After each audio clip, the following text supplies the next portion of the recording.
Les couleurs sont très belles et elles sont partout. Elles nous entourent et elles nous influencent, mais souvent on ne fait pas attention. Alors quels sont les pouvoirs des couleurs?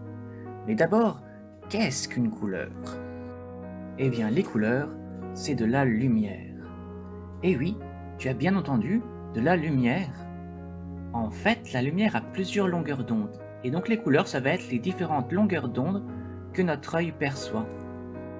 Au fond, on peut dire que la lumière est une chose si belle, si merveilleuse, qu'on ne peut pas voir toute sa beauté d'un seul regard. Il faut la diviser en plusieurs rayons. Il faut voir sa beauté en plusieurs fois. Les couleurs vont donc être les différentes facettes de la lumière. Le premier pouvoir des couleurs va être d'agir sur notre morale, notre humeur. L'absence de couleur est terrible.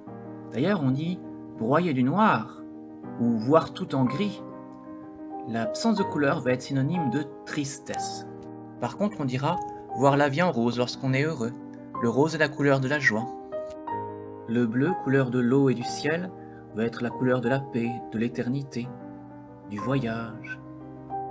Il suffit que la lumière montre un peu son visage et tout de suite le moral remonte à la hausse. D'ailleurs, tu peux voir que dans les anniversaires, on met souvent des ballons de toutes les couleurs, ce n'est pas pour rien.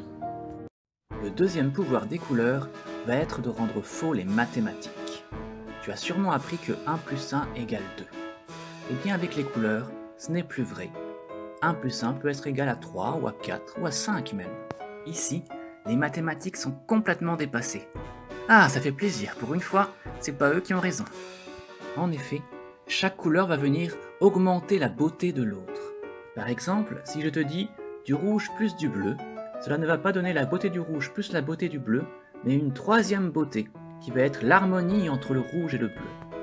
Comme pour la musique où certaines notes vont bien ensemble, comme le do avec le mi par exemple, les couleurs vont s'accorder entre elles et créer une harmonie.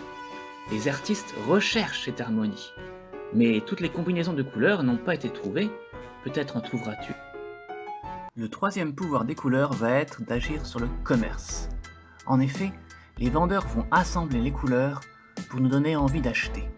Ils vont nous hypnotiser avec un beau dégradé de couleurs. Une fois, j'avais acheté une serviette que je trouvais très belle, et une fois à la maison, elle l'était moins. C'est normal, il n'y avait plus toutes les autres couleurs pour la sublimer. Un ensemble de couleurs va avoir le pouvoir de rendre beau même des objets très simples. Les vendeurs de bonbons vont utiliser ce pouvoir. Ils vont mettre de la couleur partout pour nous donner envie d'acheter. Les grands chefs cuisiniers vont aussi essayer d'accorder les couleurs entre elles dans l'assiette. Le quatrième pouvoir va être d'agir sur la beauté, l'attraction.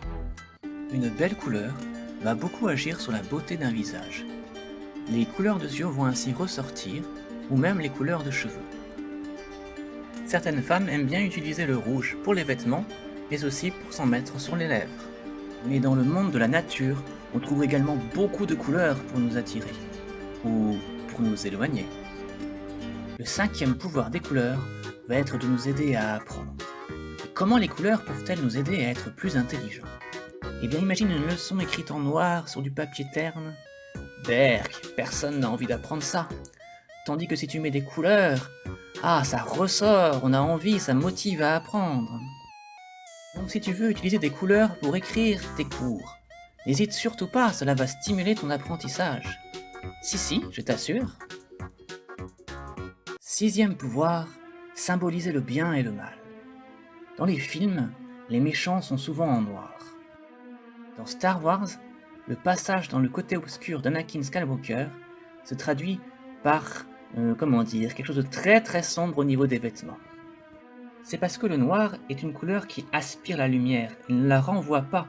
Donc en été, on ne met pas du noir car autrement on a trop chaud, ça absorbe les rayons du soleil, on met des vêtements plutôt clairs. Et en effet, le blanc va être symbole du bien, des anges, de l'innocence. Le blanc est une couleur qui renvoie très bien la lumière. Le dernier pouvoir est celui du chaud et du froid. Tu as sûrement appris qu'il y a des couleurs chaudes et des couleurs froides. Sur ce style de patinoire, tu peux voir que les couleurs sont très bien choisies pour nous donner froid, nous faire penser à la glace. Et voilà, j'espère t'avoir ouvert sur le monde magnifique des couleurs. Je te souhaite une très belle journée, et surtout n'oublie pas, ne désespère jamais car le monde et plein de couleurs.